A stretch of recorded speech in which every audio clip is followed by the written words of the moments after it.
Your brain is the most powerful weapon in the world. Once you put away your phones and your computers. And all that we have nowadays, yes, great. We're up to date, you know. But your brain is the only thing you have. When you're going through depression. When you're going through hard times. You're going through death, real life shit. You can't Google that, man. You're alone. You're alone. You may have a shrink you're going to. You may have a best friend you're going to. But there's 24 hours in the day where you're alone. In this brain. And your brain is talking to you in all kind of ways. And it wants to control you. And pull you in these different pockets. If you can't control your own brain. And your brain controls you.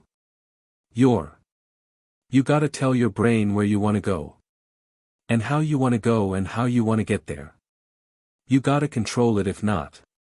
It's over. What existed for me was okay, man. How am I gonna fucking make this work? And all I knew back then was hard work. The only way anything gets accomplished. That's all I heard back in those days. You gotta work hard. You gotta work hard. I'm not getting how to. I can't get this paragraph. I can't remember what the fuck's in this paragraph. To pass this test to get in the military. Read it again, still not getting it, read it again. But if you're not getting it, write it out, and that's how I started learning. Okay, well. I gotta write out everything I do. And then write it out again and write it out again. And guess what happened? I got it, I can't swim. I'm negative buoyant, go back again. I can't swim, go back again. Go back again, I got it. I realize if I keep going back. And going back and going back. Until the shit just becomes. Your mind will say, okay. We're gonna figure it out. Because he is not going to stop. It's not like I'm gonna try one more time, no. It's just like alarm clock goes off, boop. We're going back, I can't read right.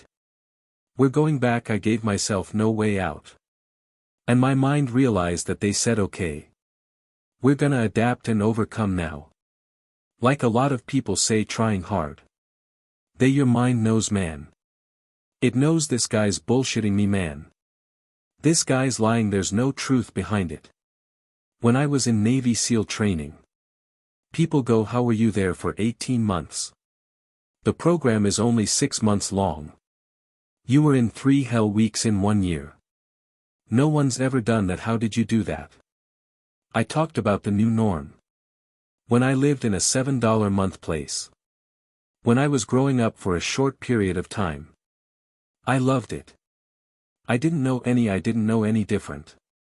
That was my norm. Once we moved out of that place. We moved to a $236 a month place. I was like, I never want to go back to that little piece of shit. But if you go back to that $7 a month place. And you realize this is where I live. This is all I got. Your mind says, Roger, that this is home. So when I was going through Navy SEAL training. For 18 months. And going back to all the hard parts. Over and over again, I told myself after the first time. I knew it's gonna be a long journey there. My body was breaking down. It was just how it was going on. I said, you know what, this is my new norm. So my mind said, it's like going to work. Like you go to work, you put your suit and tie on. I go into suffering every day suffering.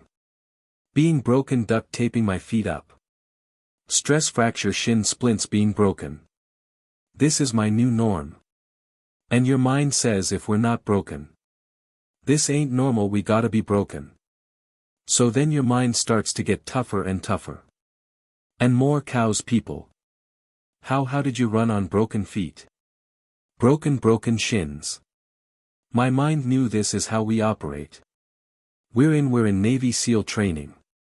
This is what we are. I became hell, and that became my new norm. I gave myself no way out. There was nothing outside these walls of hell. Nothing. I became. I love Allah. But for a short period of time I became the devil. 'Cause that was hell I became. I became the boss, the owner. The CEO of Navy SEAL training. That was my mindset. And that's how you get through things. You put yourself. You immerse yourself wherever it is and you become that. You become that and give yourself no way out. When I was 297 pounds and I was fat as hell. Trying to be a Navy SEAL. The scariest thing in the world to me. Even to this day. Was that could have been the rest of my life. I thought then I was trying hard. That's the scariest thing in the world, I thought then. 297 pound working for Ecolab. Spraying for cockroaches making $1,000 a month. I thought that was me at my 100% potential. Come to find out a few years later. I wasn't anywhere near that. 106 pounds less. Graduate Navy SEAL training. Went on do all these other things. Looking back on that was me trying hard. That's why people gotta understand what is in us. We have no idea until we start trying hard. And I mean really trying hard. Where you're obsessed with, hey, this is my new norm is that wow. This isn't always fun. It's not always meant to be fun. And that's when you know you're trying hard. People hear my story and think this guy is sadistic. I realize how the brain works. I figured out how the brain works. I am a scared kid. And that's what gives me so much power. I had no foundation. And I built this off of just researching the mind. The feeling you get is basically invincibility. You realize that you can't do it all the time. When you need to do it. I know I can go to a place that I can live in. And when you know that you can run on broken legs. And you can do certain things. That a lot of people can do. But they're not willing to do. This power. This sympathetic nervous system of fight or flight. And you're fighting it. It gives you this charge of energy of. When you're sitting there at 3:30. 4 o'clock in the morning. And you're duct taping your feet up. Because they're broken. And you're doing it by yourself. And you're going through arguably. One of the hardest training in the world. And these guys, most of them are healthy. And you're going through it broken.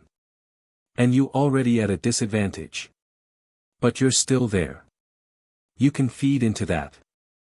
And tap into that for a lot of power. But if you look at it well.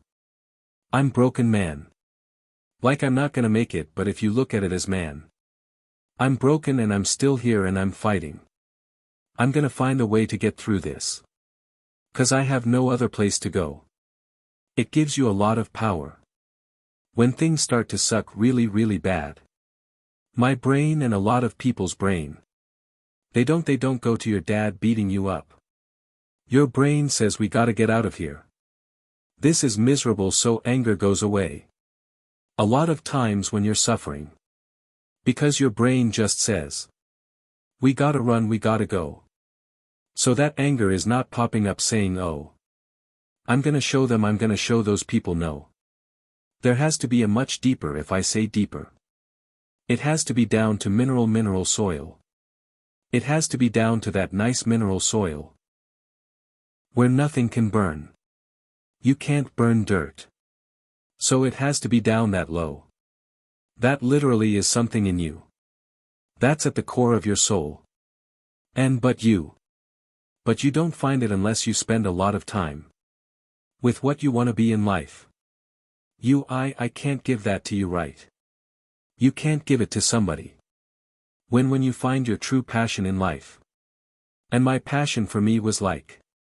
I want to be that. I don't give a Navy SEALs army. I don't give a shit. I want to serve my country I cared about. I want to be someone that I'm proud of. I want to look at myself in the mirror. 'Cause I was so disappointed. That accountability mirror I talk about. I was so disappointed in what I saw every day. I want everybody to love David Goggins. And a lot of people did. I didn't love myself. But I knew a lot of us want to find peace first. So people say, man, you always talk about this suffering and pain and shit. I'm at peace right now because I went through that. Right, you don't find peace first if you do. Merry Christmas, more power to you. More power to you. I found peace on the opposite end of finding myself. And no one really finds himself without going through trials, tribulations, suffering, accountability. And accountability is suffering. Being accountable every day. For doing right for yourself. For the people next to you. It's miserable, it's hard. So you know. Even the smallest details.